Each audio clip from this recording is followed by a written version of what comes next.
History is all around us. There are secrets of our past around every corner, hidden in our street names, buried under our feet.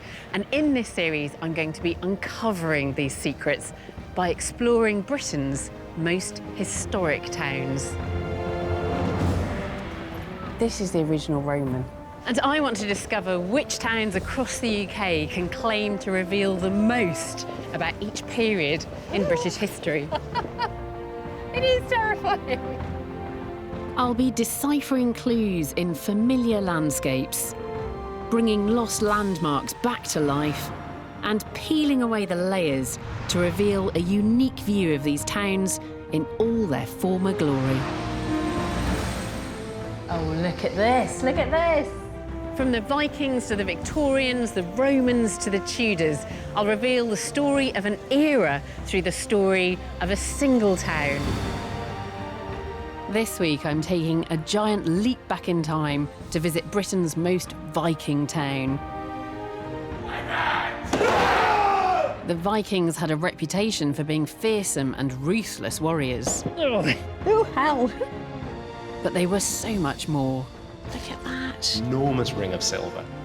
I'm heading to a place that was the site of one of the biggest and most important archaeological discoveries in Britain. It is unique, isn't it? Whole new sort of concept of the Vikings. Where the locals aren't shy about celebrating their Viking past. Outjord! And which is home to a rare artefact hailed as more precious than the crown jewels. Now, this is an extremely important and beautiful object. Yes, if you really want to understand the Vikings, York is the place to be.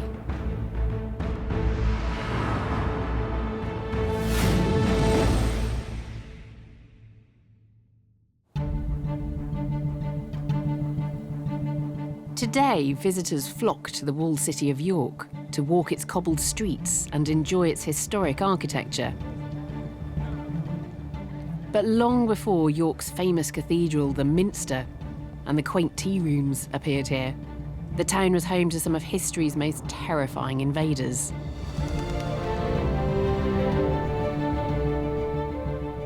When you think of the Vikings in Britain, then York does certainly spring to mind. But of course there were other invaders here. The Romans, the Anglo-Saxons, and eventually the Normans too. But it was the Vikings that seemed to have left the biggest impression on this city. And I want to find out why. Vikings from Scandinavia crossed the sea to raid undefended monasteries in Ireland, Scotland and England in the late 8th and early 9th centuries, returning home with their booty. But by the middle of the 9th century, they'd begun to stay in England over winter. And in 865 AD, they assembled a great army capable of conquest. They were intent on establishing a permanent presence in England. They chose York as their base, capturing the town in 866. They would rule in York for nearly 100 years, and the legacy of York's Viking past is still clearly visible in the city today. As you walk around York, so many of the road names end in gate, and that is Viking. That's Old Norse. Gata means street. So there's Hungate, the street of the dogs. There's Swinegate, the street of the pigs. There's Coppergate, the street of the cupmakers. And then there's Whitmer-Whatmergate. And I have no idea what that is. But these reminders of York's Viking past are something of an oddity. The Vikings left almost no written records of their time in this country, which can make telling their story in Britain a challenging task. And it also means that we get a rather one-sided view of them, penned by their enemies, who were keen to portray them as violent, bloodthirsty pagans. But although it's not strictly history as we understand it, there are traces of their exploits to be found in the famous Viking sagas, tales told verbally and passed down from generation to generation. And some of the sagas are still being recounted today. That is a thriving Viking metal scene here in York. Well, I love the Vikings. I'm not averse to a bit of metal. Let's go and have a look.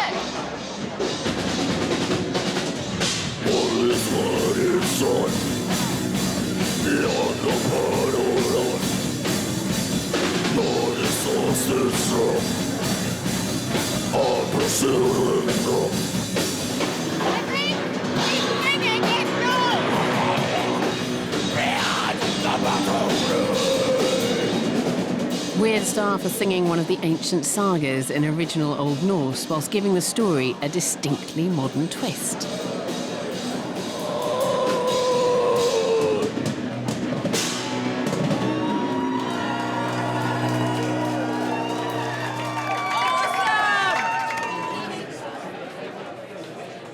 That was excellent, thank you. So what was the song? It was a rendition of Head Ransom from Egil's saga. I think it's great. I think it's fantastic that you're getting inspiration from these ancient traditions, and you are wearing Thor's hammer. I mean, obviously. So you're obviously a fan of the Vikings. It's got to be done. My Old Norse is a bit rusty, so I've asked Viking expert Matt Townend to translate. So Matt, what was that about? They were singing the words of a Viking Age poem, a poem from Viking Age York, composed in honour of the last Viking King of York, Eric Bloodaxe. So what does it actually mean, this poem? What does it tell us? The main part of the poem is a praise of the king. It presents Eric Bloodaxe in a series of heroic postures. I'll just read it. Thar vas egja at och odda gnat, odd styr of gat, Erika at that. So there was thrusting of edges and clash of spears. Eric gained fame from that. And this was entertainment. These are signs of a good day's work by the Viking Age king. That's interesting, isn't it? Yeah. It's not. That's not an outsider saying that they're barbarians and they're warlike. They're saying we are warlike and we're proud of it. So the Vikings have got this stereotype, this product identity, we might say. But as you say, that sort of image of the Vikings that we're so familiar with actually does go back to the Viking Age itself. So at this point in their history, the Vikings seem pretty keen to portray themselves as legendarily bloodthirsty warriors. But why do they decide to settle in England and choose York as their base? Our aerial archaeologist Ben Robinson is searching for clues in the landscape. The first Viking raids concentrated on the coastal communities, the easy pickings, but York was a target that was vital to the Vikings when they got more adventurous. York was established at the points where the River Ouse and the River Foss meet. Now the Romans saw the strategic importance of that location and they put a legionary fortress there. The Vikings saw exactly the same thing. York was already a successful town, a trading centre. It was a prize they just had to have. There was another obvious advantage in York's geographical position for the Vikings as well. It was close to their Scandinavian homeland and easily accessible from the sea via the River Humber and the Ouse.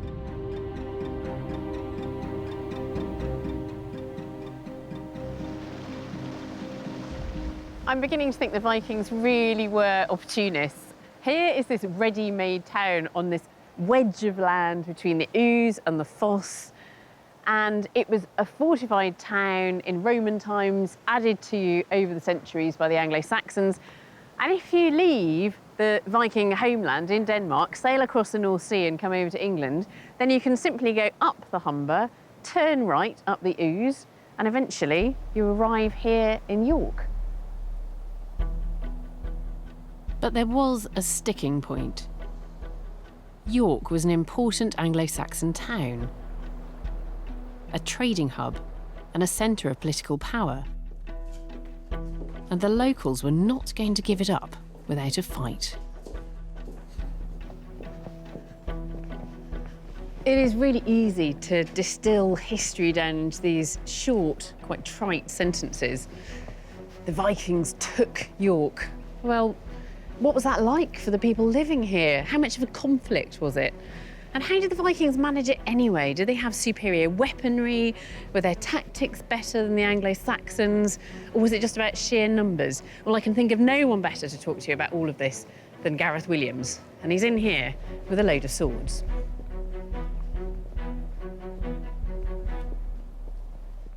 Gareth? Hi, Alice. Good Hello. to see you. Wow, you have got a lot of weapons with you. Nice to see you. And you.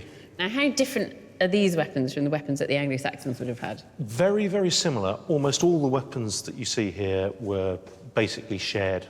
The one weapon that does differ is this, a large axe. This is something which is typically Viking. Put the helmet on. OK. Oh, that's heavy. I'm glad to see it's got felt inside.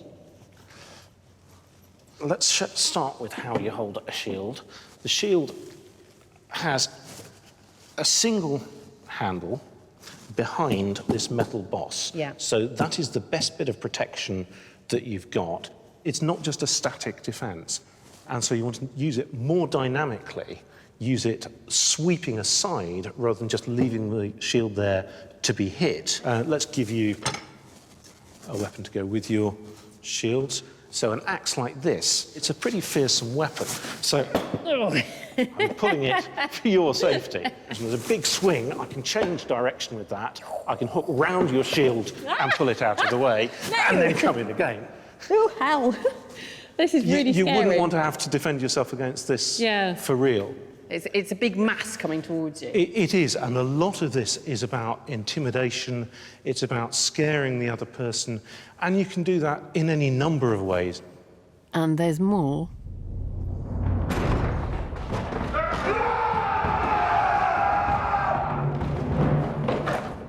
Gareth has invited along some Viking reenactors to demonstrate another highly effective tactic. We've got a number of Vikings here, and they're going to show us the shield wall. And this is really the only tactic that is described in contemporary sources. So as you can see, it's a pretty solid wall of shields here. You try pushing against any one of those, you're pushing against not just the weight of that shield and the person behind it, but the one next to it and so on. Yeah. They're all reinforcing each other. But this is where these shorter weapons are quite effective. So I can't get close to them. They're standing there solidly, very hard to break through that. You're just going to charge them. You've got to break them in one go or take the consequences. Oh, no. I'm retreating. Armed to the teeth with their swords and their axes, the Vikings would make York their own. But the Anglo-Saxons weren't about to give up that easily. How many times did York change hands then between the Vikings and the Anglo-Saxons? There's toing and froing for a number of years. But what's interesting about that period of constant chopping and changing between Anglo-Saxon rulers from the south and these Viking rulers of Northumbria is that a large part of the Northumbrian people, and even the archbishops of York, seem to have preferred independence under a Viking ruler to being just sucked into a larger single kingdom of England being ruled from the south. They didn't want ruling by some southern Ponzi king. In the final decades of the 9th century, a precarious truce was agreed between the Anglo-Saxon south and the Viking north, which would later become known as the Danelaw. At the centre of this new Viking territory was York, or Yorvik as they named it. But what happens when an army settles down and warriors become householders? An amazing archaeological discovery in the centre of York would provide answers to this question and a lot more. We just don't have this level of evidence from anywhere else of the Viking age. I'm in York, the perfect place to understand England under the Vikings. I've already looked for clues to the ferocity of the Viking invasion. But what was life like in the towns of Viking England once the bloodshed was over? While written information is scant, we have an embarrassment of riches when it comes to physical traces of everyday life in the town. And that's thanks to one extraordinary archaeological dig in the centre of York. In 1976, right here at numbers 16 to 22 Coppergate, archaeologists began to uncover the best preserved Viking settlement found anywhere in the UK. The dig would eventually expand to take in over 10,000 square feet, and over the next 5 years, 40,000 artefacts would be unearthed, including 5 tons of animal bones, 250,000 pieces of pottery, and the most complete Viking-era structures in the UK, 4 entire buildings miraculously preserved. From all these finds, archaeologists would be able to work out precisely what the Viking settlement here would have looked like.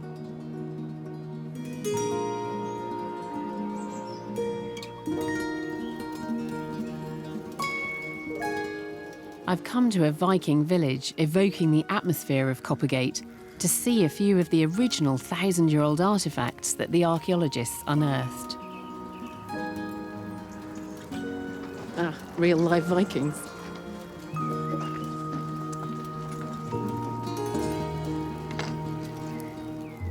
Ailsa Mainman is a leading expert on Coppergate. Hello. Hi. Have you brought finds from the Coppergate excavation? Yes, this is just a very, very small part of some of the things that were found.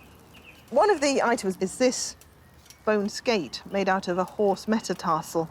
And we know that it's been fashioned. You can see it's sort of been cut with a knife to shape it rather. But the bottom is the bit that really gives the game away. You can see how smooth that is. Because the river in York would have been wider and shallower, and it would have been tidal in the Viking times. And so this was probably a good way of getting across a frozen river. That's fantastic. Skating Vikings. We also see evidence for trade going on. These bits and pieces have come from Scandinavia, showing the sort of continuing links with the homeland.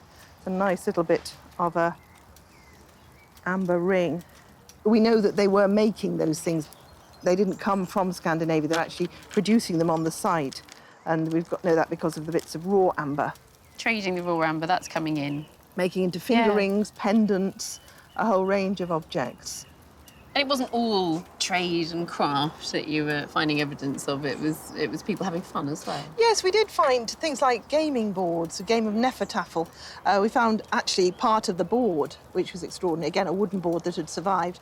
And the playing pieces made out of chalk or bits of stone. That's amazing. Yes. Yeah. So we get a little glimpse of how they spent their pastime. It is unique, isn't it? In Britain, we just don't have this level of evidence from anywhere else of the Viking Age, and of people living and working and trading and crafting. It does at least give people an insight into what you can find and what you can gain from this sort of research. Yeah. A whole new sort of concept of the Vikings as ordinary people doing ordinary tasks.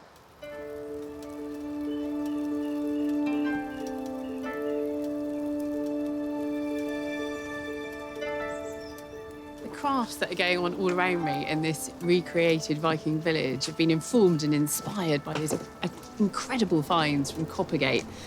And that excavation itself was like a time capsule, providing us with the most complete picture of Viking life that we've seen anywhere in Britain. The record of everyday life preserved by these artefacts is just incredible. From skating to board games to the extent of trade going on in 10th century Yorvik. Goods and people, including slaves, were pouring in and out. Yorvik would have been a bustling, busy, cosmopolitan town, and there's still something of that preserved today, as aerial archaeologist Ben Robinson can see from the skies. From up here I can see the complete layout of the historic core. There's the town walls encircling the whole of the centre of medieval York. All these winding little streets in the centre here, all with their evocative Viking names. You just look down at the Coppergate area. Clusters of houses and shops and businesses. It does give some sense of what it was like in Viking times. Everything crowded together, everything going on in a very small, confined space. You keep animals, pigs in the backyard, you slaughter your animals there. There's noise, there's mess, there's smell, there's manufacturing going on. There's a hubbub down there. For the Vikings, York was an unusual and successful experiment in urban living. As well as houses and workshops, the town had rudimentary sanitation in the form of very basic outside loos. And I know for a fact there's one infamous artefact in the Yorvik Viking Centre that preserves a lot of detail about everyday life here 1,000 years ago.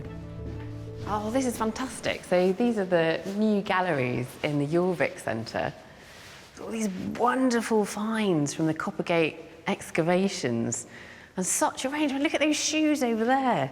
Fantastic. We're getting very close to the lives of individual people, but I want to get even closer to one individual and one specific moment in their life. And this is a really famous find. Christine, hello. Nice to meet you. So this is a find. Do people gravitate towards this find? Oh, they do indeed. They do indeed, particularly the children, I have to say. Do they? So let's just take out the case. I can kind of excuse myself, perhaps an unhealthy fascination with this, because I did used to be a medical doctor. I can take it out, yes, can I, Christine? And I'd lift this out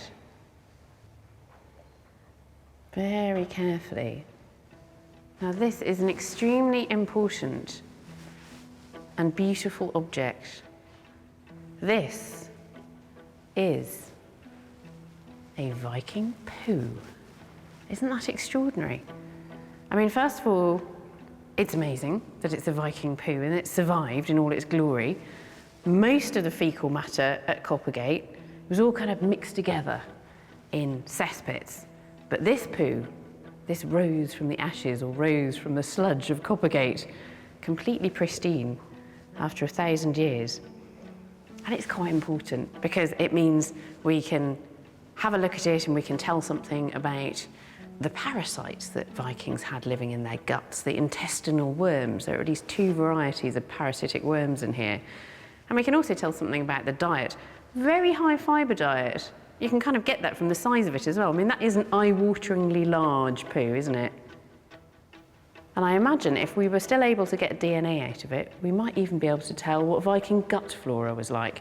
So don't overlook poo on excavations. They can be extremely informative.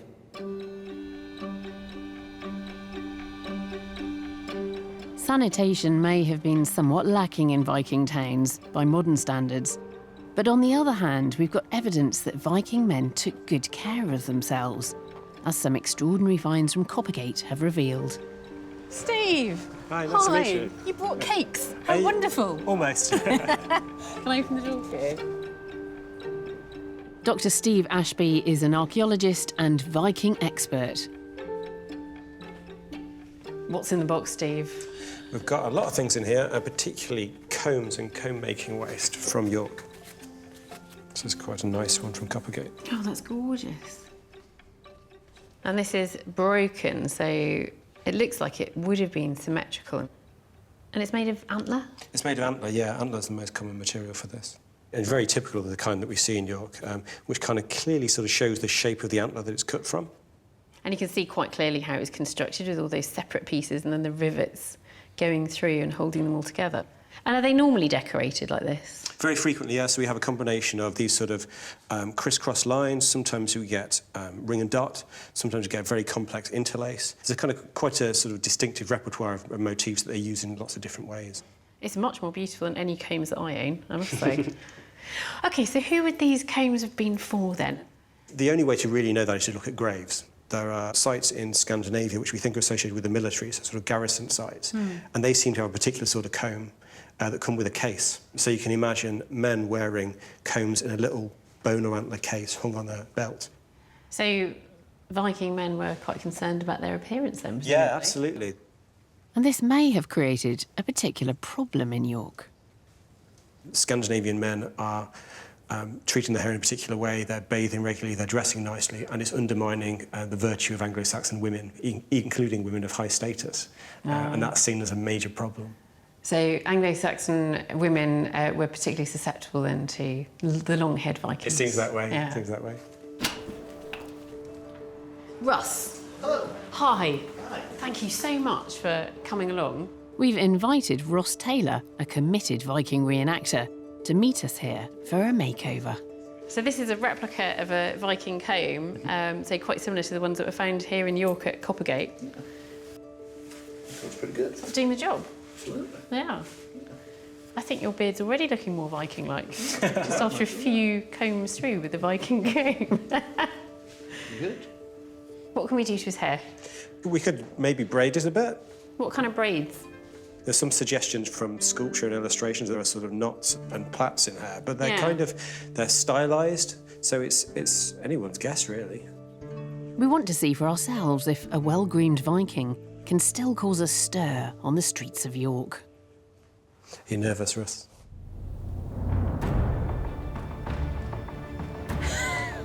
Right then, Ross, let's see what the women of York think of you. Yes, why not? Lock up your Anglo-Saxon women. Do Vikings wait for green men, or do we just... I don't think so. I think, no, we just walk out. I think they'll stop. Evening. Odin! Altur! Evening. I'm not sure the magic still works in the 21st century. Evening.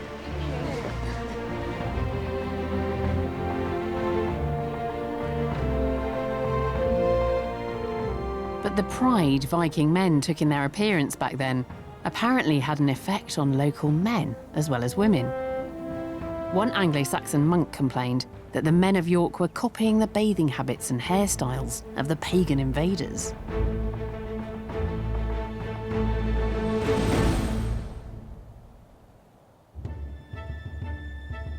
The Vikings were obviously here to stay. They'd set up a permanent settlement and had even started to influence the habits of the locals. But they were still very much part of the wider Viking world, and the extent of those connections would be revealed by yet another extraordinary archaeological discovery. You know, you sort of dream of finding a hoard, but you never actually think you're going to find one.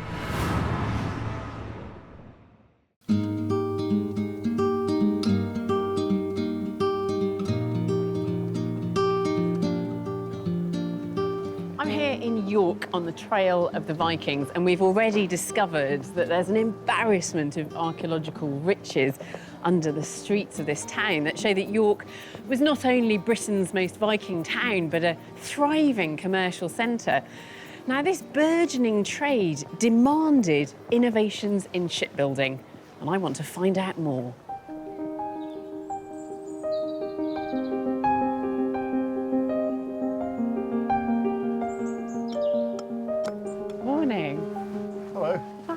Hi. I've come to this slipway on the River Ouse to meet Viking boat owner Russ Scott and his wife Liz. Hello, nice to meet you. And is this your boat? It is, yes. And what are you doing, repairing her? I'm just making some bits of wood just to fill a few holes in. Yeah. There's quite a few holes. And you're a carpenter as well? Yeah. With a boat, you have to be master of lots of trades. Sail, woodwork, metalwork. So, Ross, was there something different about Viking shipbuilding compared with the ships that had gone before? I mean, obviously there were people crossing the North Sea before the Vikings, but were they doing something different? They had configured the vessel with a new type of keel. Early vessels always had a flat keel. I can demonstrate this with my sword. Flat keels tend to sag and they tend to hog, and ultimately they'll break up. So you can only ever have a short vessel. This is why the Greek and Roman warships were very short, but went up in stages. Maybe okay for the Mediterranean, but not for the North Sea. North Sea, rough place to be. You have to reconfigure your vessel. You have to come up with a design that will work better in the North Sea. So what they did is they turned the keel essentially right angles and made a blade keel. Yeah. It's not like a modern yacht blade keel. It's a short blade keel, but still it won't bend. You can press it and press it, it won't bend. It'll bend to the sides, of course, But that works in your favour as well, because you build the strakes out, strips of wood, that's these things here. That actually form the sides of the boat. Yeah. Build them out in a bow, and you can soon see how this lovely bow-shaped vessel emerges. Right then, well, I'm looking forward to getting out on the river. Russ's boat is a lot smaller than the ships in which the Vikings would have sailed across the North Sea, but it is typical of the type of boat they would have used once they'd settled in York for travelling up rivers like this. But during the 10th century, the larger Viking ships start to become more specialised. Some become longer and thinner as personnel carriers, the classic Viking longship. But others are shorter and wider for carrying cargo, the nar. At around 50 feet long and 15 feet wide, a typical nar can hold over 20 tons of cargo.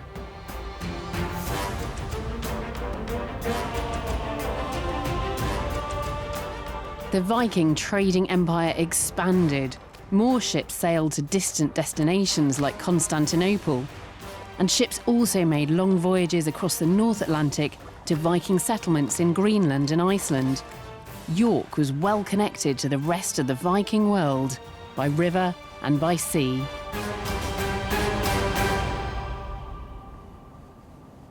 Just how rich that trade would make the Vikings here was revealed in 2007 when a father and son made an extraordinary discovery in a field. I'm heading off now to Harrogate, which is where two metal detectorists made this discovery 10 years ago. And I can't tell you the precise find spot because it is an extremely well-guarded secret, and I'm not going to be the one that spills the beans.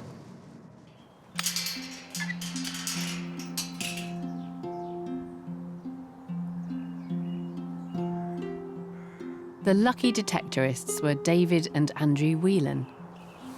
Tell me about that day. Tell me what happened. Well, it was just a Saturday morning. We were driving around a couple of farms that we have permission on. Yeah. Just thinking of somewhere to go, really, for a couple of hours. We're only there 10 minutes, weren't we? Not long. Yeah, 10 minutes. Yeah. So what happened? Well, we sort of wandered off in different directions, didn't we? You wandered off towards a bit of a hillside, and you went down about 30 yards away. Yeah. And I got the buzz and started digging bits of lead up. Yeah. What did you think it was? Well, I thought an old cistern I'd found with a ball cock in it at the end. I thought that's it until I looked carefully. Oh, there was something roundish then? Well, that's... the that's because it was like a round ball, wasn't it? Just a ball of mud when it came out. Yeah. So what did you do? Well, we sort of panicked a bit and packed it all into a carrier bag. Yeah. Didn't we? And an ice cream tub.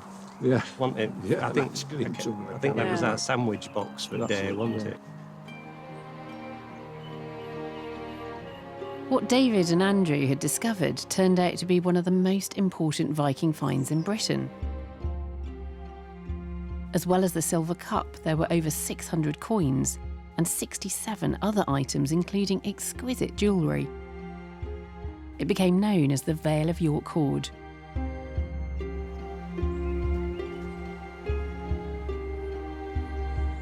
I've arranged to meet Dr. Andy Woods from the York Museums Trust to see some of the hoard items in all their scrubbed-up glory.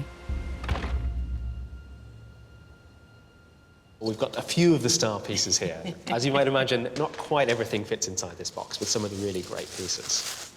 So then, should we start with the big pieces? Oh, go on. Do you want to do the honours, or shall I? Can I? Yeah. So if you can just lift this one out here. So just put my fingers underneath it. Yes, oh, that's quite heavy. Yes, it's a weighty piece of silver. Lovely. And then it's just wrapped up. Look at that. Yes, That's it's incredible. really heavy. Yes, it's one of the heaviest bits in the hoard, actually. Enormous ring of silver. That's wearing quite a lot of your wealth on your wrist. Yeah, it's a Viking status symbol. And this one here is much finer. Oh, that's beautiful. Yeah, twisted silver. So similar sort of size, but nowhere near as much silver, but much more decorative. Yeah, really fine craftsmanship has gone into that. And just twisted around at the end there. Yeah, just so kind of clasped together. Yeah, very simple, really. I know it's not as heavy and it's not worth as much, but I prefer this one. I'd wear that. It's definitely the bracelets that catch my eye, but in fact it's the coins that tell more of a story. And one coin tells us not only when the hoard was buried, but perhaps even why. In the Hoard, most of the coins are actually made in southern England. And this is a coin of King Athelstan, Edelstan, and then he gets his Rex afterwards, Athelstan Rex. He's ruler of much of Anglo-Saxon England, sort of the south of York. He conquers York, uniting England in 927, and that's probably around about the time that this hoard was buried in the ground. Do you think this is a Viking quickly burying his treasure in the ground before the Saxons arrived to beat them out of York again? Yeah, absolutely. This would, and it couldn't just be any old Viking, because this is a huge fortune in the Viking Age. So this is someone at the very top of Viking society, really elite in Viking York, taking their treasure, really, putting it in the ground. There's endless tussle between the Saxons and the Vikings for York. With York constantly being fought over and changing hands, the Vikings knew they had to win the battle for hearts and minds if they wanted to keep the town. One coin that was minted right here in York shows how Viking identities, or at least their religious beliefs, may have been evolving. The most local coin of all of them that I'll show you is this one here.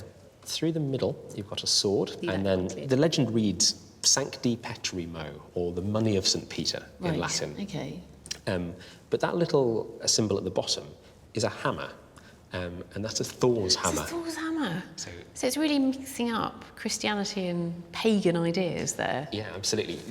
Deliberate mixing of Old Norse religion and then Christian symbolism on one coin. And it could only have been made here in York, where you've got that mixture of Christians and incoming Vikings who have a variety of different beliefs. Now, how meaningful is all of this? Does this mean that they are blending together their pagan religion with Christianity, or is it simply that this is what you expect to find on a coin? I think it's definitely deliberate. The reason for that is this looks quite unlike almost anything that has happened before. I think it's very much about the kings trying to appeal to as many different people as possible. Coins are the best bit of propaganda available to Viking kings. You know, they are struck in their millions, the most widely used object that kings control. So it's very careful thought, very careful imagery used on these coins to try and appeal to their citizens. That's interesting, isn't it? Because if that's right, then what this coin is saying is this is a multicultural society, but what we want is social cohesion. Yeah, absolutely. It's multiculturalism 1,000 years ago.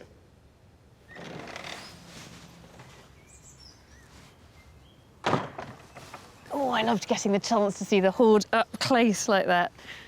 I think of all of the objects in it, it was that little coin of St. Peter that really grabbed me.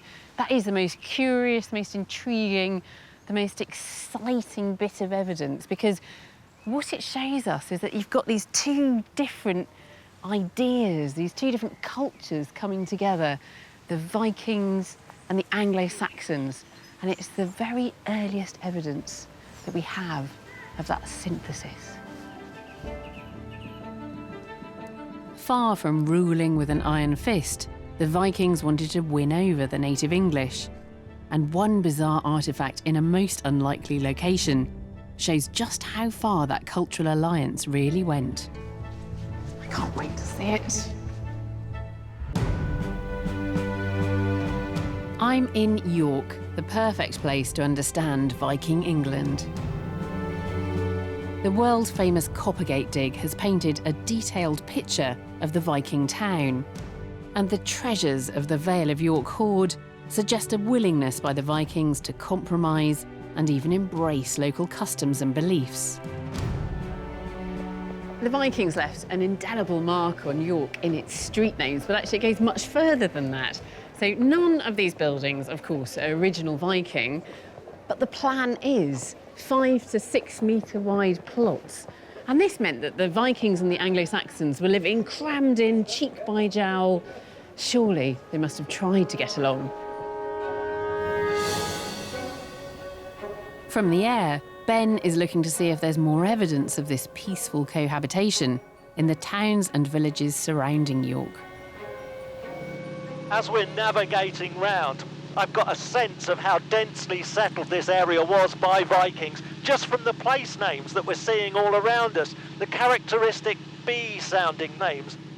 So we've got Wetherby, Selby, Haxby, and then there's Thwaite, which is clearing, and then we've got Kirks, which means that there was a church there.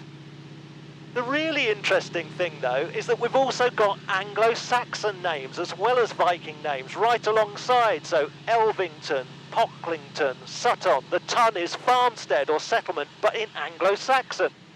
Now, if the Vikings wanted to wipe the Anglo-Saxons off the face of the earth, remove them from this area, surely they'd have changed all the place names.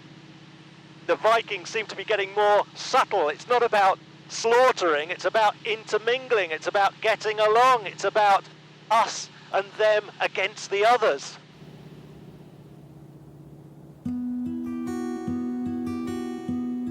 This interaction between the Viking settlers and their English neighbours helped to create a unique melting pot of two cultures. But this was also a deeply religious age, when the church wielded great power. Perhaps the pagan Vikings were realising that they needed to ally themselves with that power base. So I've come to York Minster because this cathedral contains a strange and wonderful object which tells us more about Vikings and the church.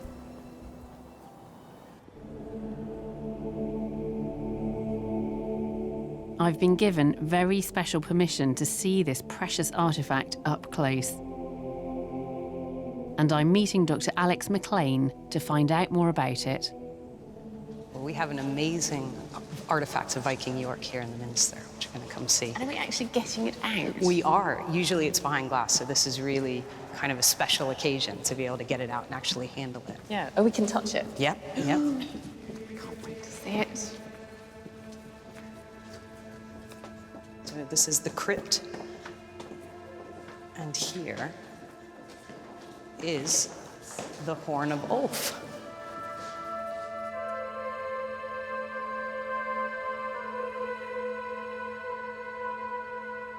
Beautiful object. So, I mean, tell me what this is and where it comes from. So what we have here is a horn, a drinking horn or a calling horn made from a whole elephant tusk. And it belonged to a Viking nobleman called Ulf. He was a major landholder in Yorkshire. So how does he come by such an exotic item? We're not entirely sure. What it shows, I think, is that the links of trade that Viking York had to the highest elite objects throughout Europe.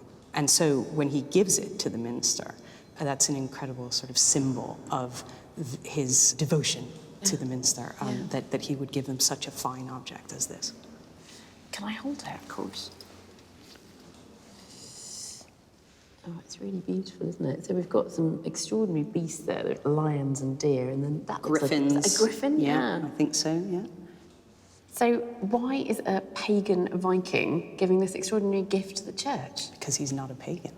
By this point, Christianity is very widespread, and that's what this is. This is a symbol of a land grant to the Minster by Ulf. Oh, I see. So it's not just this horn. Not just the object. No, this is a symbol of a much more expensive grant that he gives to the Minster, which is an enormous amount of land in Yorkshire. And so he gives that land to the Minster and the horn as a symbol that they now hold the tenure. So it's almost like a deed in material form. So this would be a way for the Minster to kind of prove that it held that land in an era before everything was necessarily fully documented. So do you think this conversion to Christianity is symptomatic of what's happening more broadly in society, that there is actually a blending of the Scandinavian with the Anglo-Saxon? Yeah, absolutely. I think it's very much a part of the overall amalgamation of the two cultures, of the Scandinavian and the Anglo-Saxon cultures. And it's not simply an assimilation in which the Viking culture sort of disappears into the existing Anglo-Saxon English culture, but it's very much a mixture of the two. And is it still there today? Is it still an important part of identity in Yorkshire? I think people in York know about the Viking heritage of the city, and I'm sure there's a pride of that. Whether they still consider themselves a bit Viking, I'm not so sure. I've met some that do.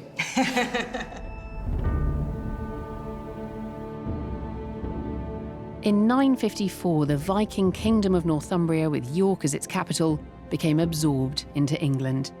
60 years later, a Viking king Canute would rule all England, but his dynasty quickly died out. And in 1066, the Viking era was truly over when the Normans arrived, led by William the Conqueror. The Vikings ruled in York for less than 100 years, but their influence was so strong, it's still apparent today. The buildings have long gone, but there's still so much of the Vikings here in York. From the street names to local culture, gotta love a bit of Viking metal, to the treasures of York Minster. But it really is that extraordinary excavation at Coppergate that seals York's claim. That archaeological dig gave us such a vivid glimpse of the ordinary lives of people during the Viking era.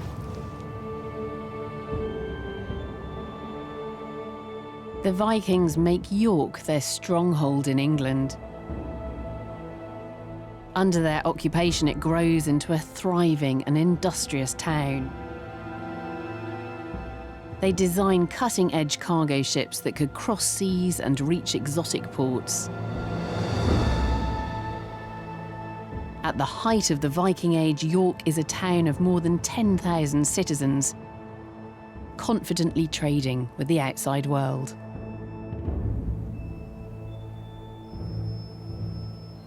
There's no question in my mind that York is Britain's most Viking town.